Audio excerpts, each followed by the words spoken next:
안녕하세요. 잠자면서 듣는 코코각 박사입니다.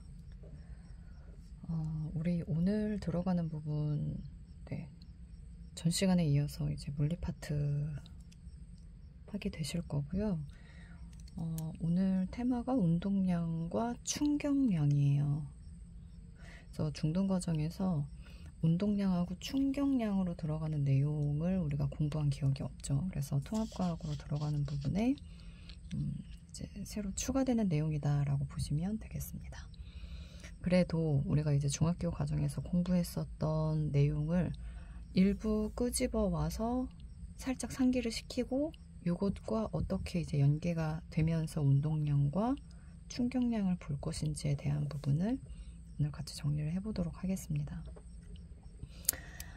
우선은 지금 1번에 나와 있는 이 관성이라고 하는 단어는요, 우리 중학교 과정에서 많이 했어요. 그래서 여러분들 기억이 나셔야 돼요. 그래서 관성이라는 거는 본인의 그 운동 스타일을 계속 유지하려는 성질을 우리가 관성이라고 얘기를 합니다. 그래서 기본적으로 과학에서 이렇게 단어 뒤에 성자가 들어가면 성질을 얘기하는 거예요. 정지하던 아이들은 계속 정지, 운동하던 아이들은 계속 운동하려는 성질인 거죠. 그쵸? 그래서 뭐 첫 번째 박스는 정지예요. 이걸 우리가 정지관성이라고 얘기를 하고요. 운동하던 아이들은 당연히 운동을 하겠죠. 그쵸? 근데 그냥 운동이 아니라 속도가 일정해야 합니다. 그래서 등속 직선 운동이라고 얘기를 해요.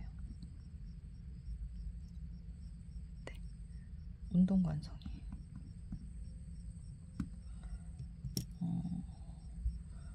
좀 조건이 붙어 있죠. 등속이라는 거는 등자 같을 등자예요. 속력이 일정하고 직선, 방향이 변하면 안 됩니다.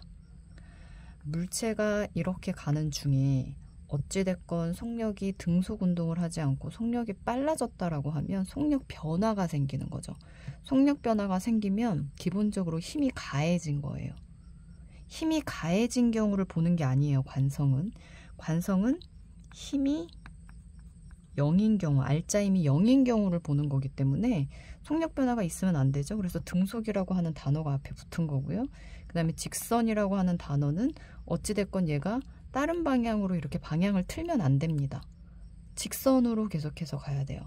방향을 이렇게 가다가 틀었다라는 것은 옆에서 누군가가 쳤다는 거예요. 힘이 가해졌다는 거죠. 우리는 힘이 가해진 경우를 보는 게 아니기 때문에. 그래서 방향에 대한 부분도 일부 제시한 게 있으니까 그걸 참고해서 봐주면 되겠다. 그래서 여기 지금 보면은 관성의 특징 하나가 아래쪽에 정리가 되어 있어요. 이거 중학교 과정에서 했었는데, 관성은 누군가에 비례해요. 그게 바로 질량입니다. 그래서 여기 나는 비례한다. 그러니까 결국에는 질량이 크면 클수록 관성이라고 하는 성질이 크게 나타난다는 얘기입니다. 예를 들어서 출발선상에 굉장히 큰 덤프트럭이 있고 그 다음에 아주 작은 스포츠카가 있다라고 가정을 해봅시다. 뭐 엔진은 똑같다라고 할게요. 힘은. 근데 얘가 지금 질량이 훨씬 더 크거든요. 덤프트럭이 질량이 훨씬 커요. 여기에서 이제 스타트를 하게 되면 우선은 정지되어 있던 아이들이 계속 정지하려는 성질, 그걸 우리가 이제 정지관성이라고 얘기를 하는데, 덤프트럭이 질량이 훨씬 더 크기 때문에 정지관성이 더 강하게 나타나요. 그래서 갑작스럽게 엑셀을 밟았을 때 얘네들이 툭 튀어나갈 수 있는 거는 스포츠카지, 얘는 계속 정지하려는 성질이 얘보다는 크기 때문에 얘처럼 툭 튀어나가기가 어렵습니다. 무슨 말인지 가시죠? 그걸 기억하시면 돼요. 그래서 여기 지금 정지관성 혹은 운동관성으로 들어갈 수 있는 예시 이제 그림 자료 나와 있으니까 참고하시고요. 중학교 과정에서 다 배우는 내용이기 때문에 굳이 고1 강의에서는 다 설명했어요. 근데 지금은 설명 다 안 할게요. 시간이 좀 아깝다라는 생각이 들어서. 자, 그러면 이제 새로운 개념, 운동량에 대한 부분을 얘기를 해볼게요. 우리가 물리에서 운동이라고 하면 얘 운동했어 라고 얘기를 했을 때 우선 기본적으로 물체가 등장을 해야 돼요. 자, 물체가 등장을 한다라는 것은 그 물체가 질량을 갖고 있다는 얘기죠. 그 물체가 가만히 있었다면, 이런 식으로 관성의 성질을 가지고 있다라고 하면 우리가 운동했다라고 얘기하기 좀 애매하단 말이에요. 그쵸? 우선 정지되어 있으면 안 될 것 같은 느낌이 있어. 운동을 하는, 얘 운동하네. 근데 계속 정지되어 있는 아이를 가지고 우리가 운동한다라고 얘기하지 않잖아요. 그러면 기본적으로 물체의 질량을 갖고 있는데 이 아이가 움직여. 움직인다는 건 속력을 갖는다는 얘기죠. 그래서 기본적으로 우리가 운동량이라고 하면 여기 밑에서 얘기할 건데 구하는 공식이 질량 곱하기 속력이에요. 공식이 어렵지 않아요. 그쵸?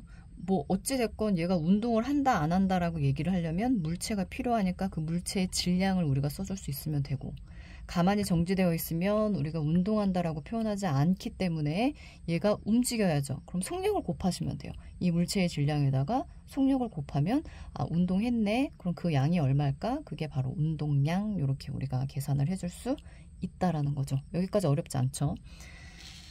그러면 이제 통합과학에서 고1 과정에서 운동량이라고 얘기를 했을 때 조금 더 추가적으로 들어가는 좀 생소한 개념이라고 한다면 이쪽 파트에서 처음 이제 벡터 물리량이 나옵니다. 그러니까 벡터 물리량이라고 하는 것은 방향에 대한 부분을 이제 언급한다는 얘기예요. 그러니까 우리가 그간에는 얘가 오른쪽으로 움직일 때는 플러스로 표시하고 왼쪽으로 움직일 때는 마이너스로 표시해, 이런 부분들에 대한 언급을 중등 과정에서 하지 않았어요. 그러니까 벡터 물리량이 단어가 어려운 것 뿐이지, 단어가 좀 생소하죠. 생소한 것 뿐이지 어렵진 않아요. 그래서 지금 여기 보시면 물체가 두 아이가 있어요. 이 아이의 질량도 있고 속력도 있고, 얘도 마찬가지죠. 그렇죠? 속력도 있습니다. 그럼 얘에 대한 운동량을 우리가 계산을 한다라고 얘기를 했을 때, 아까도 얘기했지만 운동량은 그 물체의 질량이 있죠. 질량에다가 속력, 네, 이건 속도라고 표현해도 되고요. 속도를 곱한 값이에요. 그래서 질량은 우리가 기호로 표현하면 m으로 표현할 수 있고요. 매스의 약자예요. 그 다음에 속도는 벨로시티의 약자죠. v라고 표시할 수 있는데 그냥 두 마리 단순히 곱하면 돼요. 그러면 질량이 1kg이고 속도가 지금 2m/s니까 토탈 얘는 2가 나올 겁니다. 조립단위죠. 그 다음에 얘도 5kg에다가 4m/s로 곱해주게 되면 20kg 곱하기 m/s 이렇게 나올 거예요. 방향이 근데 지금 어때요? 반대죠. 그쵸? 이걸 표시할 수 있으셔야 돼요. 그래서 물체의 운동 방향을 표시하는 경우를 보통 임의로 한 마리를 정해줘요. 그러니까 문제상에서 출제자가 오른쪽으로 움직이는 이 아이를 우리가 플러스로 정한다. 그럼 얘는 반대 방향이니까 얘는 마이너스로 표시할 수 있으시면 됩니다. 이렇게 플러스 혹은 마이너스로 표시할 수 있는 걸 우리가 뭐라고 얘기한다? 벡터 물리량이다 라고 표현을 합니다. 우리가 지금 보고 있는 게 정확한 물리 1, 물리 2가 아니에요. 그래서 이 벡터 물리량을 자세히 볼 필요는 없어요. 다만 통합과학이 이제 고등학교 1학년 과정이기 때문에 이런 단어가 있구나, 이런 개념이 있구나라는 거를 뭐라고 해야 되나, 좀 맛보기의 느낌으로 우리가 들어본 경험은 있게끔 선생님이 한번 언급해 드린 거고, 이런 내용이 있다라는 것만 여러분들 기억하고 계시면 됩니다. 자, 운동량은 질량 곱하기 속도라고 얘기를 했습니다. 그래서 지금 이 공식 여러분들 이제 기억을 해 두시고요. 이제 운동량, 그 다음에 오늘 들어가는 부분의 테마가 운동량만 있는 게 아니라 충격량도 있어요. 그래서 충격량에 대한 부분을 살짝 먼저 보고 다시 백 할게요. 충격량이라고 하는 거는 충격력, 단어 헷갈리시면 안 돼요. 충격량은 충격력에다가 우리가 누구를 곱한 값이냐? 네, 시간을 곱할 거예요. 힘이 작용한 시간. 중요한 거는 충격량에 해당하는 공식이기는 하나, 량보다는 여기에 이제 쓰게 될 충격력이라고 하는 아이가 훨씬 더 중요합니다. 그래서 여기는요, 이름이 비슷하니까 헷갈리지 마세요. 충격력이에요. 이거는 양이고 이거는 역이니까 힘력자죠. 그러니까 얘는 힘, force의 약자 F를 써줄 수 있어야 되고, 그리고 여기에다가 힘이 작용한 시간이 중요한 거예요. 그래서 이거는 타임의 약자 T라고 써줄 수 있겠죠. 그쵸? 그래서 이 충격량이라고 하는 아이를 우리가 배우는 이유가 뭐냐면, 어찌됐건 우리 주변에 물체가 굉장히 많은데 얘네들이 어찌 운동을 했어. 그러니까 속력을 갖게 된 거야. 혹은 뭐 에너지를 갖고 있는 물체라고 했을 때 누군가와 충돌을 해요. 충돌을 했을 때 이 물체가 파괴되는지 안 되는지에 대한 여부를 따지는 공식이라고 보시면 됩니다. 그러면 우리가 원하는 거, 예를 들어서 나는 이 물체가 박살나지 않았으면 좋겠어. 깨지지 않았으면 좋겠어. 그러면 얘를 깨지게 할 수 있는 그 원인이 무엇이냐, 조작 변인이 무엇이냐라고 얘기했을 때 그게 충격량이 아니라 충격력이라는 거예요. 그러니까 정리를 하면 물체의 파손 여부를 판가름할 수 있는 거는 누구다? 충격력이에요. 그래서 문제상에서 뭐 여러 가지 소스를 출제자가 얘기를 해주겠죠. 그럼 거기에서 물체가 파괴되냐 되지 않냐 이 여부에 대한 부분을 여러분들이 판단을 할 때 충격량을 보는 게 아니라 뭐를 봐야 돼요? 충격력을 보셔야 돼요. 이 값이 큰지 작은지. 무슨 말인지 아시죠? 여기 밑에다가는 물체 파손에 영향을 준다 이렇게 써드릴게요. 그래서 왜 이런 실험 많이 하죠. 계란을 떨어뜨려요. 바닥에다 이렇게 그대로 떨어뜨리는 경우가 있고, 그 다음에 B의 경우는 방석 위에다가 계란을 떨어뜨렸거든요. 얘는 깨지지만 얘는 깨지지 않았어요. 그렇죠? 이렇게 파손 여부가 누구에 의해서 결정이 된다라는 거, 충격력입니다. 요거를 기억하고 계셔야 돼요.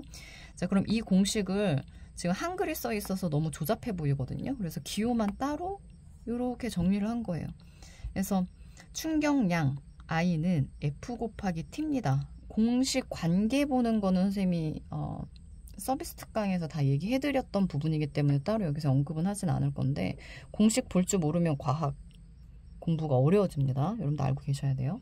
그래서 F하고 T는 서로 무슨 관계입니까? 라고 얘기를 했을 때 이거 외우는 게 아니죠. 그냥 위치 포지션 보고 요거는 반비례 관계지. 반비례 관계예요. 그 다음에 여기에 들어가는 이 충격량은 일정합니다. 값이 일정해야 해요. 그러니까 이 값이 계속 일정한 상태에서 여러 가지 조건들을 이제 제시를 할 거란 말이에요. 그러면 이건 그냥 예시입니다. A의 경우가 있고 B의 경우가 있다라고 우리가 가정을 했을 때 여기에 해당하는 충격량을 출제자가 얘기를 해준다고요. 얼마라고 값을. 그러면 이 값을 가르쳐 줬다라는 얘기는 여기에다가 똑같은 값을 같이 넣어서 계산을 하라는 뜻입니다. 보통 조작 변인 하나 빼고 나머지는 다 일정하게 맞춰줄 거거든요. 그렇기 때문에 뭐 같은 충격량을 갖게 될 거예요. 자, 그런 상황에서 요거를 계속 바꿔치기 할 거예요. 요 조건을. 시간에 해당되는 조건을 계속 바꿀 거예요. 그래서 A 같은 경우에는 이 계란이 바닥에 접촉하게 되는, 그러니까 힘이 작용하는 그 시간이, 예를 들어서 이거는 그냥 예시야. 이게 1초였다. 근데 얘는 4초다. 방석에 떨어지니까 바닥에 그냥 탕 하고 부딪혔을 때는 이게 쿠션감이 없죠. 그러니까 그냥 바로 깨져요. 그렇죠? 근데 쿠션이라고 하면 이 쿠션에 계란이 이렇게 안착하는 순간 안으로 이렇게 쑥 들어갈 거란 말이에요. 들어가면서 시간을 끌어주죠. 그쵸? 힘이 작용한 시간입니다, 이게. 그래서 그게 4초 걸렸다는 얘기예요. 그러면 두 마리를 곱했을 때 항상 일정한 값이 나와야 되기 때문에 이게 값이 커졌죠. T 값이 커졌다는 것은 두 마리가 반비례 관계니까 얘네들은 작아져야 된다는 얘기예요. 그러면 B의 경우 같은 경우는 F, 충격량이 작아졌기 때문에, 충격력이 작아졌기 때문에 얘네들은 파손이 될 가능성이 A에 비해서는 낮다. 이렇게 우리가 판단을 할 수가 있죠. 그렇죠? 그래서 아래쪽에도 보면 그래프가 나와 있어요. 그래서 그래프를 보시면 지금 X축이 시간이고요. Y축이 힘이에요. 이렇게 X축, Y축에 나와 있는 단어를 여러분들 제일 먼저 목격을 하게 되면 그냥 놀이를 한다라는 느낌으로 곱해보세요. 그냥 힘하고 시간을 한번 곱해볼까? 그냥 단어 나온 김에. 그리고 얘네들은 지금 기울기가 없기 때문에 우리가 기울기를 계산할 필요는 없겠지만 간혹 무슨 그래프인지는 모르겠지만 이렇게 그래프 기울기가 있는 아이들 있죠. 이거는 그냥 여러분들 과학 그래프 나왔을 때 그냥 센스 있게 좀 보라고 선생님이 설명을 해드리는 건데, 이런 아이들은 기울기에 대한 부분도 단어를 넣어서 한번 계산을 해보는 거예요. 그럼 공식이 나와요, 신기하게. 그러니까 시간하고 힘을 곱해봐요. 응? 힘하고 시간을 곱한 거, 힘하고 시간을 곱한 거. 여기서 힘하고 시간을 곱했다라는 것은 결국엔 면적을 구하겠다는 얘기죠. 그럼 여기에서 면적 구하는 공식은 힘하고 시간이에요. 힘하고 시간. 아, 면적은 충격량을 보여주는 거구나 라고 계산을 할 수 있겠네요. 그렇죠? 공식을 알고 있어야 돼요. 그러니까 물리는 쉬운 게 공식만 알고 있으면 관계, 그래프, 도표, 그쵸? 이런 식으로 관계를 안다라고 하면 비교하는 계산 문제 나왔을 때도 문제가 쉽게 풀려요. 암기할 게 매우 적다는 거야. 공식만 알고 있으면 나머지 아이들이 쭉쭉쭉 나오니까. 면적이 뭐라는 거죠? 충격량이에요.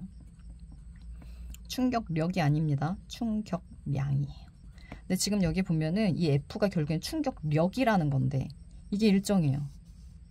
그쵸? 근데 이건 사실 현실성이 없는 그래프고 실질적으로 우리가 뭔가 물체가 충돌을 했을 때 나타날 수 있는 그래프는 이거거든요. 이렇게 펄스가 한번 뛰어요. 펄스가 뛰는데 처음에는 힘이 없다가 부딪혔나 보지? 이렇게 펄스가 이렇게 뛰었지? 최고점까지 올라갔다가 다시 이렇게 뚝 떨어집니다. 그쵸? 그럼 이제 우리가 여기도 똑같이 시간이고 똑같이 충격량인데 그러면 얘네들 충격량을 계산하려면 여기 뭐를 구해야 돼요? 면적을 구해야 되잖아요. 그쵸? 근데 여기가 지금 우리가 딱 뚝 떨어지는 이런 사각형이 아니잖아. 곡선이 보이죠? 이런 경우에는 우리가 어떻게 해야 돼요? 아주 미세하게 얘네들을 사각형으로 잘라요. 그래서 나중에 이 조그만한 사각형을 어떻게 하는 거예요? 다 하나하나씩 면적을 계산해서 더하는 거예요. 네, 그걸 수학 시간에 미적분으로 공부를 하게 됩니다. 우리는 수학 시간이 아니기 때문에 미적분으로 계산을 해서 이거를 정답을 추려내라 안 나와요. 시험 문제 그렇게. 그냥 계산법이 그렇다라는 거고 결국에는 여러분들이 나중에 대학에 들어가서 세련된 과학을 제대로 된 과학을 공부를 한다라고 하면 네, 수학은 어쩔 수 없어 하셔야 돼요. 미적분이 정말 많이 나오기는 합니다. 그래서 그 부분에 대해서 선생님이 살짝 말씀을 드렸고 그리고 지금 보면은 얘처럼 충격력이 일정하지가 않고 여기에서 갑자기 피크를 치죠. 이게 중요해요.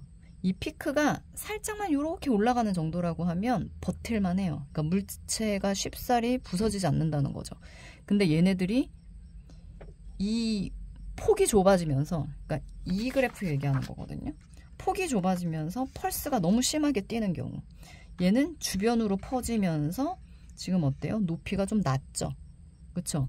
이런 아이들이 감당이 안 되는 아이들이에요. 얘네들이 다 부셔져요. 네? 그러면 그래 힘은 결국에는 FA가 FB에 비해서 얘가 지금 더 큰 거죠. 그쵸? 그럼 얘가 부서질 가능성이 더 크죠. 이런 게 이제 문장 한 문장 한 문장으로 여러분들이 이제 시험 문제상에서 보기로 나올 거예요. 그러면 얘가 부서지기 훨씬 더 쉽지. 그 이유가 뭐냐면 충격력이 더 크니까. 충격력이 더 크니까. 그쵸? 그러면 충격량은 얘하고 얘하고 어때? 아까도 얘기했죠. I 값은 무조건 동일한 거예요. 그쵸? 충격량의 값이 AB가 동일하다라는 거는 우리가 뭐 계산을 직접 지금 할 필요는 없지만 미적분을 배우기 전 단계니까 이 SA로 들어가는 면적과 SB로 들어가는 면적이 어떻다는 얘기입니까? 같다는 얘기죠. 그렇죠? 그 얘기예요. 면적이 같아요. 그러니까 이 첫 번째 점순이랑 두 번째 점순이가 같은 개념이에요. 같은 개념. 그렇죠? 그리고 실질적으로 이제 물체의 파손 여부를 결정하는 거는 세 번째 점순이다. 얘가 훨씬 더 중요하다. 그래서 이 충격량과 운동량으로 들어가는 부분은 지금 우리가 이제 통합과학 교과서에 이렇게 출제가 되어 있기 때문에 여기서 지금 공부를 하고 있지만 나중에 여러분들이 성인이 돼서 직업군을 선택을 해서 현장에서 써먹는다라고 얘기를 했을 때 보통 이제 자동차 관심 있는 학생들 같은 경우에는 그 자동차 설계 쪽, 엔지니어, 안전 뭐 이런 쪽 엔지니어로 이제 들어가게 되면 차를 이제 신제품을 만들잖아요. 그럼 운전자가 이 차만 운전했다 하면 다 죽어. 그러면 어떤 소비자가 그 차를 선택을 하겠어요? 안전한 차를 만들어야 되잖아요. 그러니까 파손이 안 되는 그러니까 파손이 또 아예 안 되면 안 돼, 얘들아. 그러니까 자동차 이렇게 범퍼가 이렇게 있잖아요. 좀 오바스럽게 그렸어요. 벽에 이렇게 부딪혀요. 그럼 앞쪽에 있는 범퍼가 어느 정도는 찌그러져 줘야 돼. 그러니까 시간을 끌어주는 거야. 운전자가 여기에 앉아있기 때문에. 근데 만약에 범퍼가 아예 없어. 대표적인 게 뭐죠? 버스가 그렇지 않나요? 버스가 앞에 범퍼가 거의 없어요. 근데 그러면 버스 운전기사님들은 운전하다가 다 돌아가실 수도 있겠네요. 근데 버스는 얘들아 막 그렇게 세게 달리지 않잖아. 시내버스 생각하면. 뭐 시외버스까지 나한테 따지면 난 할 말은 없는데 선생님이 뭐 자동차 엔지니어는 아니니까. 근데 이렇게 좀 적절히 얘네들이 또 너무 단단해서 안 구부러지게 되면 F값이 너무 커져버려요. 이렇게. 그럼 운전자가 다칠 수 있습니다. 그래서 얘네들이 시간을 좀 끌어줄 수 있게끔 범퍼가 좀 잘 찌그러져야. 근데 뭐 살짝만 탁 건드렸는데도 찌그러지면 차 고치는데 돈이 너무 많이 들겠죠. 그러니까 그 적정선을 유지하는 게 굉장히 중요한데 그걸 연구하는 거예요. 그 과정에서 이제 신소재도 필요하기 때문에 화학을 전공한 사람도 이제 당연히 연구에 참여를 할 거고, 이제 안전에 관련된 이제 엔지니어도 당연히 참여를 할 거고. 화학은 안 끼는 데가 없습니다. 그건 참고만 하세요. 그래서 지금 여기 보면은 충격량과 안전이라고 지금 얘기를 하고 있는데 자동차 이게 제일 많이 나와요. 그래서 자동차 범퍼가 좀 그래도 적당히 좀 길어야 안전한 차다라고 얘기를 할 수 있죠. 참고로 선생님이 끌고 다니는 차가 범퍼가 되게 길어요. 그래서 그냥 뭐 이게 안전하니까 이걸로 사야지라는 생각으로 산 건 사실 아니고 그냥 예뻐서 차가 예뻐서 샀는데 이게 정말 길긴 하더라고요. 그래가지고 그 엘리베이터식 주차에 차가 안 들어가요. 이게 승용차인데. 그래서 항상 실외 주차를 해야 된다라는 번거로움이 있습니다. 그래서 차를 한번 이거 약간 딴 얘기예요. 차를 고치러 한번 갔는데 거기 고쳐주시는 엔지니어 분이 이거 차 끌고 다니기 불편하지 않아요? 이렇게 물어보시더라고요. 그래서 근데 예쁘잖아요. 이렇게 웃더라고요. 더 이상 말을 걸지 않았어요, 저한테. 자, 그래서 우리가 자동차를 볼 때는 그러니까 안전한 것도 있죠, 물론. 그쵸? 예쁘잖아요? 또 안전하잖아요. 근데 내가 그 엔지니어한테 뭐 범퍼가 기니까 충격력이 어쩌고 저쩌고 이런 것까지 다 얘기할 필요는 없잖아요, 사실. 그 사람이 나보다 더 잘 알고 있겠죠. 그래서 우리 이제 충격량과 관련된 안전이라고 하면 이제 자동차가 이제 대표적인 예시라고 보시면 되겠고, 보여지는 것처럼 뭐 에어백이라든가 자동차 범퍼는 방금 얘기했죠. 그 다음에 안전벨트. 안전벨트는 관성하고 관련이 있는 거예요. 그 다음에 에어백 같은 경우에는 어딘가에 충돌을 한다라고 했을 때 에어백이 터지죠. 그럼 거기에 얼굴을 부딪혀요. 부딪히면서 시간을 끌어주는 거죠. 핸들에 바로 얼굴을 박지 않잖아요. 그죠? 네, 그런 식으로 이제 안전을 확보할 수 있다. 그 얘기입니다. 그래서 아까 전에 이제 봤던 부분으로 다시 백하면 지금 여기 보시면 F는 MA라고 하는 공식이 나와 있어요. 처음 보는 공식 아니고 잠깐 뺄게요. 처음 보는 공식은 아니거든요. 그러면 여기에 지금 들어가는 A 값이 가속도 구하는 공식이에요. 가속도는 시간분의 속도 변화량이죠. 그래서 A 대신에 이 가속도에 해당되는 공식을 여기다 치환해서 넣습니다. 그쵸? 자, 그러면 이 공식을 정리하면 중간에 MA로 들어가는 I는 빼고 여기에 있는 F 값을 밑에다가 넣고 이 A 값을 대신해서 넣은 공식 요 I를 밑에다가 이렇게 추려서 넣은 거거든요. 그렇죠? 그러면 F가 여기에 남아있는 상황에서 이 T 값을 좌항으로 이항을 시키는 거예요. 그러면 이쪽으로 넘어가면서 T가 일로 왔죠. 그래서 F 곱하기 T는 정리하면 여기에 남아있는 두 마리 M 곱하기 델타 T 이렇게 들어갑니다. 네, 그렇죠? 어디서 많이 본 공식 같죠? 지금 여기서 말하는 F 값이라고 하는 것은 충격력이에요. 힘력자, force. 이거는 접촉한, 힘이 작용한 시간. 그러니까 결국에는 이 두 마리 곱한 값을 아까 전에 우리가 방금 배웠어요. 뭐라고 얘기했어요? 충격력. 그쵸? sorry. 충격량. 단어 헷갈려. 이거 력, 요거는 량. 이거 두 개 곱한 게 충격량이 되는 거예요. 그쵸? 그러니까 결국에는 이거 질량이잖아요. 이거는 네, 시간. 네, 속도가 들어가야 되는데 이게 이상하다 싶었어요. 그쵸? 속도가 들어가야 됩니다. 요거랑 그쵸? 쌤 오타였어요. 죄송해요. 이렇게 들어가야 돼요. 그쵸? 그럼 질량 곱하기 속도 변화 이렇게 지금 들어가는 거거든요. 그러니까 결국에는 질량, 속도 변화, 질량, 속도 변화. 그쵸? 그러면 이게 운동량이기 때문에 이게 운동량이에요. 얘는 운동량이기는 하는데 여기에 델타가 들어가 있다라는 거는 변화, 그 값을 변화 값을 얘기하는 거니까 그냥 운동량이라고 하면 안 되고 델타가 있음으로 인해서 변화량 이렇게 표현할 수 있죠. 그쵸? 정리하면 그거예요. 충격량을 계산을 할 때 출제자가 충격력과 시간을 가르쳐 주는 경우도 있습니다. 그럼 두 개를 넣어서 계산하시면 돼요. 근데 생뚱맞게 질량과 속도 변화량을 가르쳐 줄 때도 있어요. 그렇죠? 그럼 여러분들 당황한다고요. 충격량 계산하려면 이걸 두 개를 알아야 되는데 왜 질량하고 속도를 가르쳐 주지? 연결되잖아요. 이렇게. 그렇죠?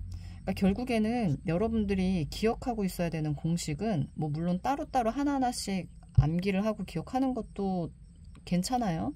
괜찮은데 얘네 세 마리가 이렇게 연결되어 있다는 것도 알고 계셔야 돼요. 이거를 이용해서 풀 수 있는 계산 문제가 반드시 나옵니다. 그래서 이걸 여러분들 기억을 해줘야 한다. 그래서 그냥 여기에서 공식을 변환시키는 과정이 이해가 안 된다라고 하면 그냥 이 공식으로 암기라도 하셔야 돼요. 뭔 말인지 아시죠? 그래서 처음 시작은 F는 MA로 시작을 했고 이 A 값이 시간분의 속도 변화량이니까 M, 그 다음에 시간분의 속도 변화량이니까 이렇게 넣어주고 중간에 거를 빼고 두 마리를 정리를 하면 이렇게 들어가죠. T를 좌항으로 이렇게 이항을 시켜요. F, M, 그 다음에 델타 V 이렇게 들어가죠. 이게 충격량인데 이게 운동 변화량이죠. 그렇죠? 델타만 빠지면 운동량, 델타가 들어가면서 운동 변화량. 오케이?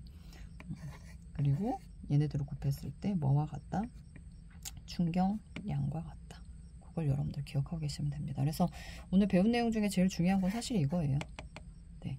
이거 하나 공식만 알고 있으면 우리가 충격량 계산하는 것도 암기가 된 거고 그 다음에 운동량, 이게 운동 변화량이라고 하면 델타만 넣기만 하면 되니까 운동량까지도 같이 암기가 된 거라고 보시면 됩니다. 그리고 이거를 이용해서 풀 수 있는 계산 문제가 출제가 될 거기 때문에 오늘 꼭 기억하고 계셔야 돼요. 아시겠죠? 자, 그러면 우리 이제 다음 강에는 원래 단원 순서상으로는 지구과학 파트가 나오는 게 맞거든요. 근데 지구과학 파트가 중등과정에서 이미 다 배웠던 내용이고 내용이 너무 쉬워서 그쪽 파트는 선생님이 과감하게 다 생략을 할 거예요. 그래서 이제 생명과학 파트로 넘어가게 될 거거든요. 그 시간까지 우리 이렇게 그동안 배웠던 거 다시 한번 여러분들 상기를 시키고 생명과학 파트에서 다시 보도록 할게요. 듣느라고 수고 많으셨습니다.